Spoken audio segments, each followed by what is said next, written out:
Hello there, and welcome back, Star Wars fans. The first two episodes of the Obi-Wan Kenobi series have finally dropped, and they were amazing. Kenobi's trip to Daiyu was intense from beginning to end. Today, I'll be continuing my breakdowns of the Kenobi series with the music in part 2. My name is Derek, and this is Star Wars Music Analysis.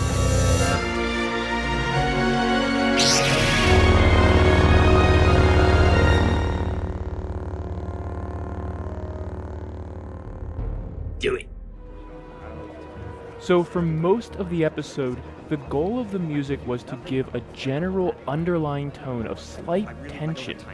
It rarely becomes a noticeable feature as it blends into the overall chaos that is unfolding around Obi-Wan. I can't imagine how this must have felt for him either. Sure, he grew up on Coruscant, but he's been removed from cities for 10 years now, and the overall chaotic nature of a large city certainly had to be dizzying for him at first. This is why I like the music just sitting in the back and adding more discourse, more noise to the scene and the experience, and not being something that we pick out specific moments from for most of the episode. The tension in the music is created through the 5/8 meter, which is being divided into beats of 3 and 2 subdivisions. This uneven feeling perfectly mirrors the music from the beginning of Part 1 as well, where the fluctuating meters during Order 66 created additional mayhem. After Kenobi speaks to the concierge, we get this pullback shot of Daiyu, and the music gets more expansive to reflect this camera angle. The music here sounds like an augmentation of, or stretching out of, Kenobi's theme, sort of outlining the strong beats of the melody. After that, we continue the 5/8 pattern with different sound effects like this distortion or the high-pitched bowed cymbal coming in and then diminuendoing away again, giving that sense of something hiding in the shadows. After Kenobi meets the fake Jedi Haja, which, by the way, who else thinks that his story isn't over just yet? But Kenobi meets Haja and gets directions from him. The music changes to this low-key electronic beat. For some reason, this music and sound reminds me of the music from the Nintendo 64 game GoldenEye, which I played obsessively when I was a kid, especially as Kenobi enters the facility. And I realize it's not the same, but it gives me the same vibe, and some of the same instruments are in there. But it makes sense, since we're seeing Kenobi sneak around, even infiltrating a facility, just like 007. So I'm digging the vibe as long as every episode doesn't lean too heavily on this sound style, since it is so removed from original Star Wars sounds. Natalie Holt is also incorporating what sounds like a sitar or some other sort of plucked world instrument, which does give the scene a less familiar feeling to Western viewers. As Flea returns, we also get this strange distortion cue that seems to symbolize his character. The sound comes through as pure distortion, but then gradually slows down pulses, giving it a really cool effect, and we only hear it when Flea is on screen. I'm actually curious if Flea recorded this sound himself or had any input into his music cue. Here's another example of a big build-up in music and tension, and then a sudden stop with a half cadence as Leia beats up Obi-Wan.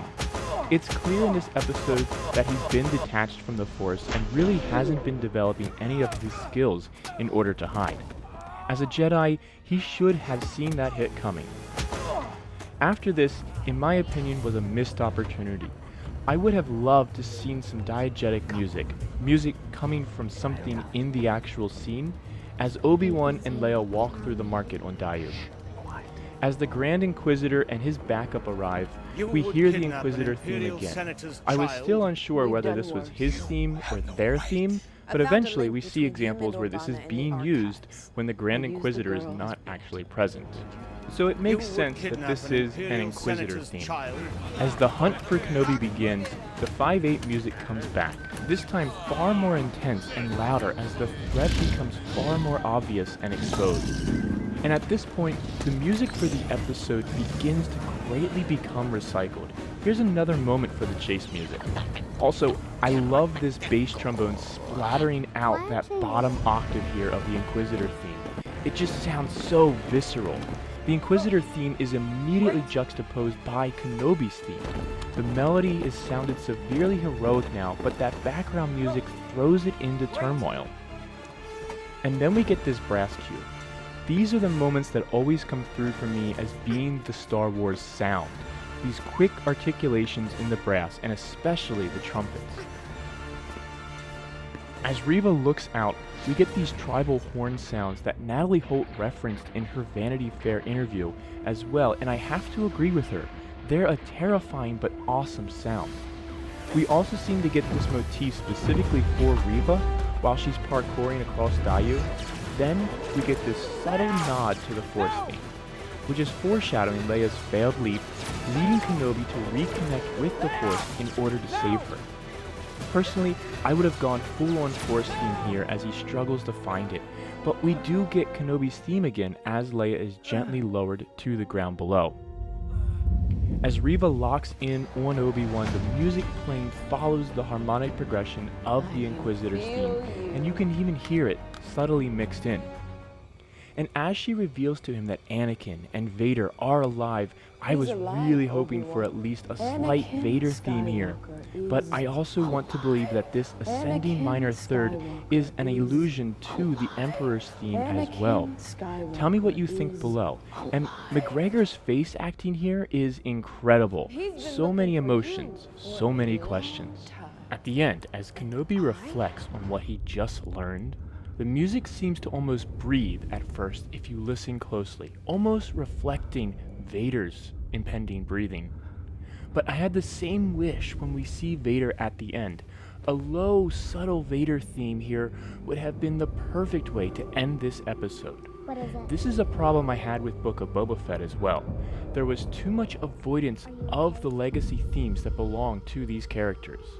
I'm going to hold off judgment until the end of all of this, but we've also noticeably been missing Leia's theme and the Force theme, as I mentioned before, or a Luke theme when we had seen him. But I'll stop there with this for now, and instead, I want to hear from you. Is there anything that you heard that I missed? And tell me what you thought of this episode. Did you like the music? Did it give you any sense of nostalgia? I'll be releasing another video in a couple of days that will break down episode 3 as it comes out tomorrow, but let me know your thoughts in the comments below. And before you go, please don't forget to like this video and subscribe to learn more about the music of the galaxy far, far away. And as always, may the be with you.